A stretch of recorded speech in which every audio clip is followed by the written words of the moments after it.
NFL MVP odds, courtesy of DraftKings this morning. Some surprises in there. And I hope that the voters don't do this. And I know they're going to, but I would caution them. Don't be afraid to put Jonathan Taylor in as MVP, because this is what's going to happen. Jonathan Taylor will be the Offensive Player of the Year. It's a cop-out. Now, maybe you don't think a running back is more valuable than a quarterback. That's fine. Drake May has been wonderful. Matthew Stafford's been wonderful. I mean, there's a few quarterbacks. Mahomes, you can put him in there as well. But Jonathan Taylor has had an incredible start to this season. I'm just talking about now, if you're putting these players under consideration for MVP, because the leading candidate right now is Drake May. Then it's Matthew Stafford. Then it's Patrick Mahomes. Then it's Jonathan Taylor. Drake May's been great. So is Stafford. These last 3 games, 4 touchdowns, no interceptions in those 3 consecutive games. I don't think that's ever been done before. Mahomes is in there, and we can say, yes, he is the most valuable player because that guy can win you a Super Bowl. I understand that. I think you got to be careful with this, that it's just a quarterback award. It's like the Heisman. Jonathan Taylor, it's sort of like Jeremiah Love at Notre Dame. Love is incredible, but I don't think he's going to be in the conversation. Hopefully he gets invited to the Heisman ceremony. But it feels like it's Fernando Mendoza or Julian Sayin. Jeremiah Love is incredible. Now, once again, we get into this argument with the Heisman. Who is the best player? Who is the best quarterback on the best team?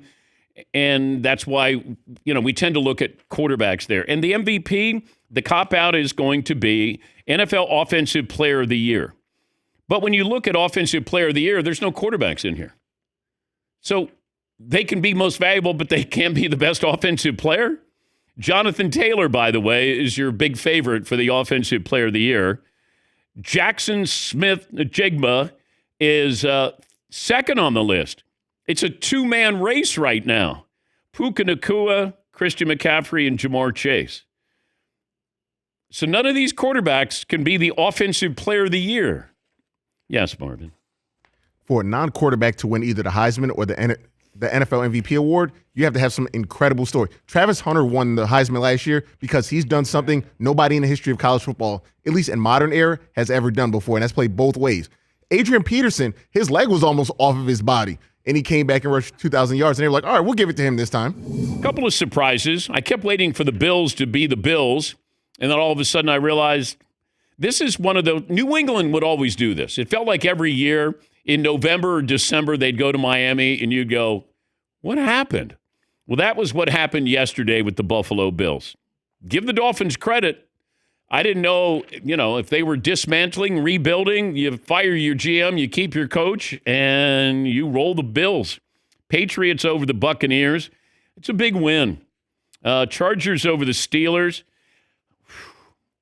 This is why Vegas is Vegas. When they say, hey, we still think, this is 4 weeks ago, this is a month ago. And I came on and I said, guess who Vegas has as the favorite to win the AFC North? Or at least almost equal odds with the Steelers. And it was the Ravens.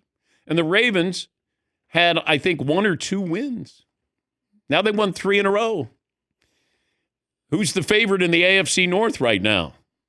It'd be the Ravens.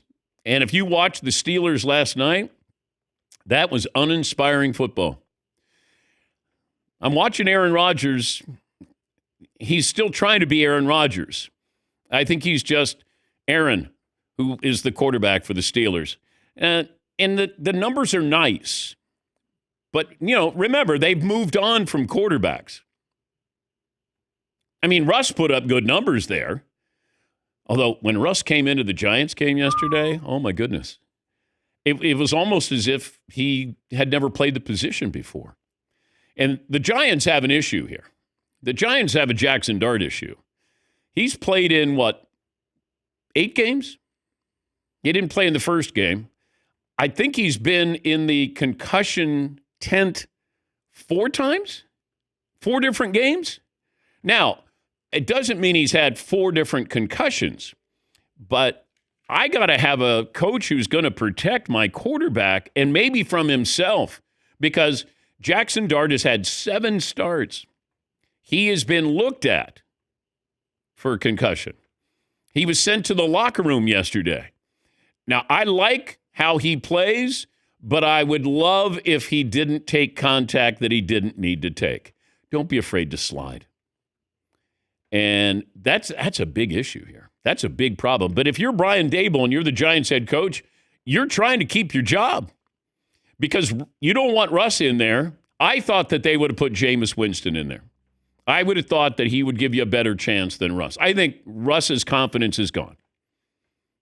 These last couple of years, gone. And it showed yesterday. Yeah, Dylan. Also, like, if you're going to lose the game anyways, just on pure entertainment value, put Jameis in there. Like, at least lose, like, more excitingly.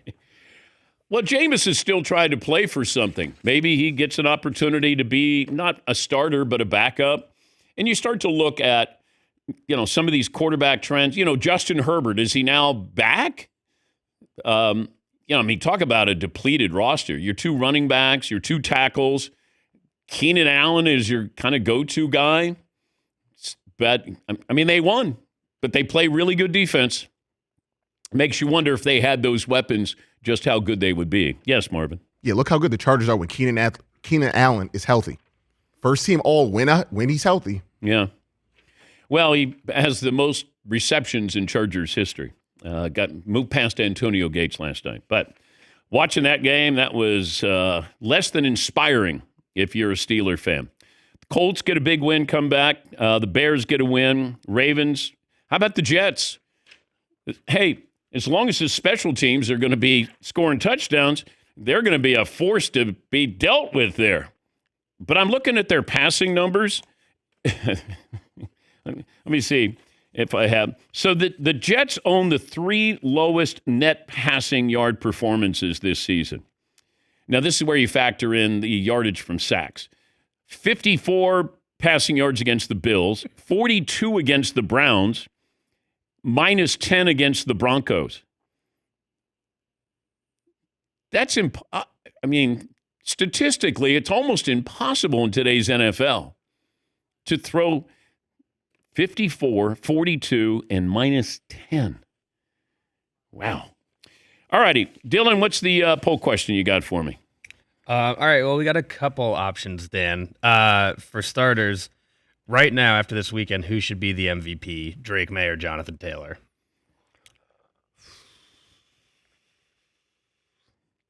Well, which team do you believe in more? How about that one? Let me start with that. Which team do you think is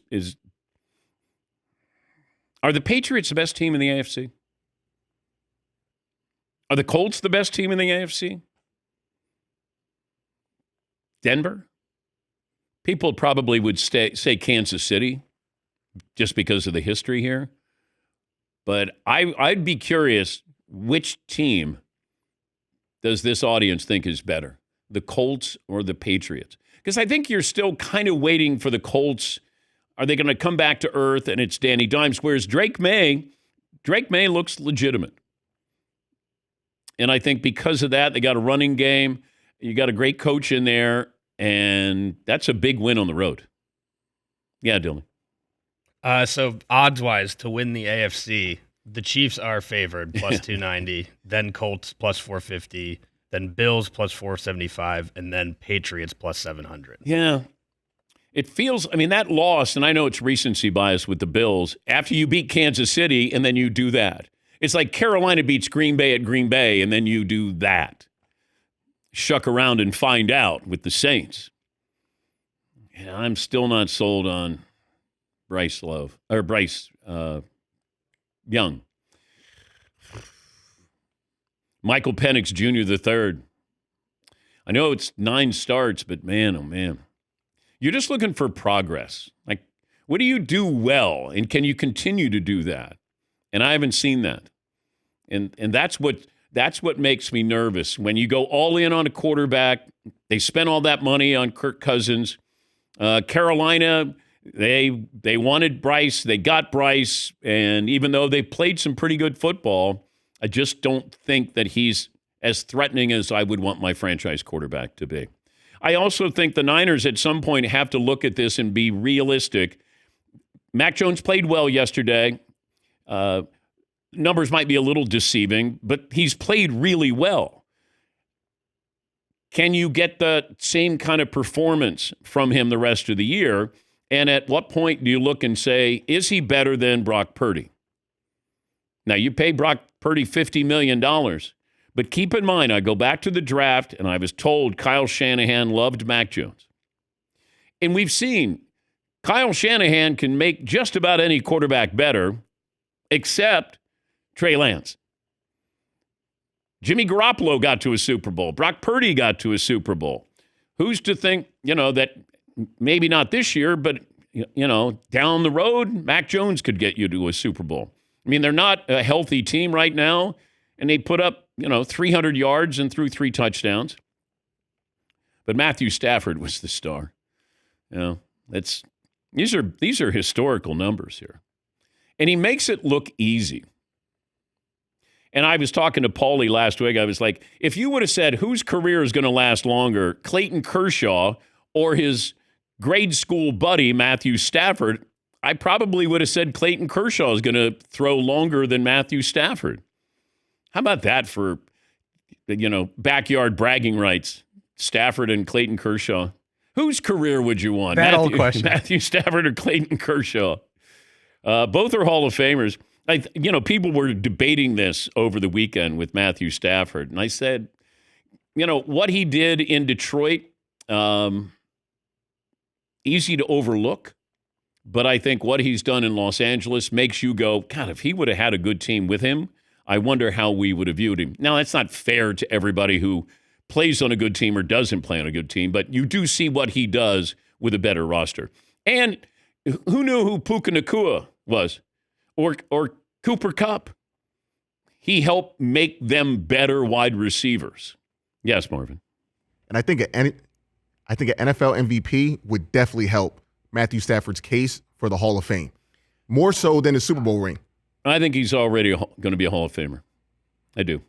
You think he's like first ballot, like no doubt? Well, I don't know if it's that. And once again, there's 45 writers who vote on this. But I think winning that Super Bowl, given the longevity, he's going to have numbers.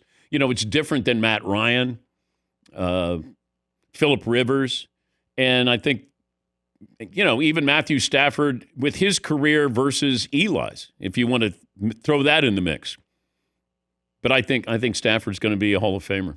Yeah, Paulie. Yeah, I mean, Stafford a year ago, 20 touchdowns, 8 picks, some shoulder injuries a couple years ago. He's like playing with house money now. You're just adding a top 5 MVP or maybe another Super Bowl appearance at this juncture at 37, 38. That's how you lock it down. He's the first player in NFL history with at least 4 touchdown passes, no interceptions in 3 consecutive games.